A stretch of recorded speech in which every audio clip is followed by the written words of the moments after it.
Thank you so much for taking out time and speaking exclusively to ET Now on this latest acquisition from the Piramal Group. It's always a pleasure to talk to you guys. Thank you so much, Nandini, for speaking first and exclusively to us. As far as the entire healthcare business is concerned, it's growing at a pretty healthy rate, 16% CAGR over the last 5-6 years. And in fact, correct me if I'm wrong, but this is your sixth acquisition in the healthcare segment. What prompted Piramal to go ahead?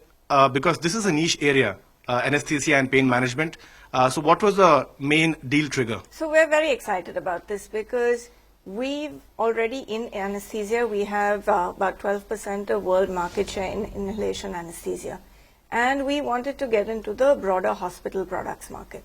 So when these brands came up, we took advantage of the opportunity because it's a beautiful fit with us. Because they're pain and anesthesia, they're used by our same customers in the hospital OR, by the same doctors. So they allow us to leverage our distribution and our marketing network in over 50 countries. Give us a sense of the deal structure. Will Janssen continue to manufacture these products? Yes. Until and unless the entire brands get transferred to the Piramal stable? So we're buying marketing authorizations, IP and know-how in over 50 countries. So that includes the EU, Japan and some other key emerging markets. And as the brands will transition, Janssen will continue to manufacture, supply and sell those products till they transition to us completely. How would this acquisition boost your US business? Because US, of course, is a critical market for every significant pharma player. So currently the marketing authorizations, as I said, are in EU, Japan and other key emerging markets, where we also sell inhalation anesthetics. Our inhalation anesthetic business is in over 100 countries. So these brands will add to that in the rest of the world. They will give us a lot of scale in those markets, and we hope to grow those products also. So clearly this is going to complement your already existing product portfolio in the US. Exactly. If I can ask you to... Not in the US, in rest of the world. In the rest of the world. If I can ask you to indulge in a little bit of crystal gazing, by when do you think this deal is likely to become EPS accretive for Piramal Enterprises? It's almost immediately EPS accretive for us. So we will get, the deal will close this week, and by then we'll be able to, once it closes, we'll be able to recognize revenue and EBITDA going forward.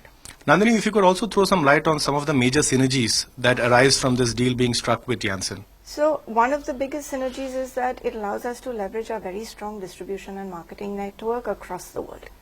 Then it has currently no manufacturing, and currently it's being manufactured in Europe. So we believe we're one of the best people doing low-cost manufacturing. So we eventually will look to expand margins there. Lastly, these products haven't been actively promoted. So when the innovator comes, these are 200th on their list of products. Whereas for us, we only have 4 existing products, so these would be 5 and 6, 7, 8, right? So then you will naturally pay much more attention to these products. Since this acquisition is part of the critical care division, give us a sense of how important this division will be as part of the overall revenue pie of Piramal Enterprises going ahead. Do you expect the revenue contribution from the critical care division to significantly rise in the coming quarters? So this adds about 33% to last year's PCC revenue, critical care revenue. So we do expect it will be a contributor going forward. And as far as your future strategies are concerned, the statement from Piramal Enterprises clearly says that they will continue to look at organic and inorganic opportunities going ahead. So would it be safe to assume that Piramal Enterprises would continue to look out for more targets in the critical care division to boost its portfolio and expand its presence? Exactly. We are looking for hospital products, both to develop ourselves and to buy. Is there any geography that you would like to point out? Which are some of the geographies that you would be looking at? We're present in 100 countries, so we'd obviously like to be looking for products in the US, the EU, Japan, rest of the world, so all over. So all over. Going ahead, if you could also throw some light on the entire, as I spoke to you about the critical care division, if you could also throw some light on what are some of the other areas in the US where you are likely to pay some focus as far as M&A opportunities is concerned? I know Piramal Enterprises is one of the most acquisitive companies, one of the most active companies, always on the lookout for suitable targets. But since we are talking about yet another acquisition from you in the healthcare segment, other than critical care, is there any other segment that you guys are keenly looking at in terms of acquisitions, dermatology, oncology, any of those segments? So I think for critical care, we'll continue to look at hospital products. In pharma solutions, we've actually in the last 2 years just done 2 acquisitions in the US, one in Lexington, Kentucky, and one in Detroit over last month. So as we consolidate those acquisitions, we will be open to opportunities. Even in India, we just did 3 acquisitions in our OTC brands, and that we're always looking for more brands. There's an additional $20 million that is part of this deal.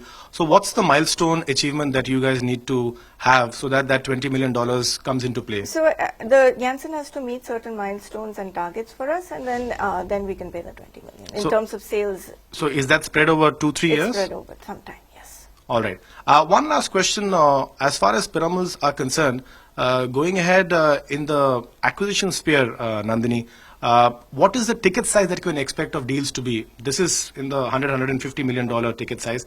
Can we expect ticket sizes to substantially increase going ahead, or will it be in the $100, $150, $200 million range? I'm just asking you for a ballpark figure. Our ticket sizes vary, right? Especially if you're buying brands in India, they can go from 75 crores to 150, 200 crores, whereas this is 1,000 crores.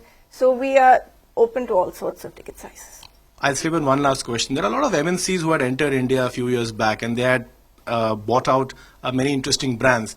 Now the pharma industry is seeing a reverse. What they are seeing is many of these MNCs are now trying to shed those brands, which are now part of their non-core portfolio. So domestically, there are many MNCs who have put up some of their brands on the block. So will Piramal Enterprises evaluate domestic acquisition opportunities too, especially in the brand space where there's a lot of action? Especially in the OTC space, absolutely.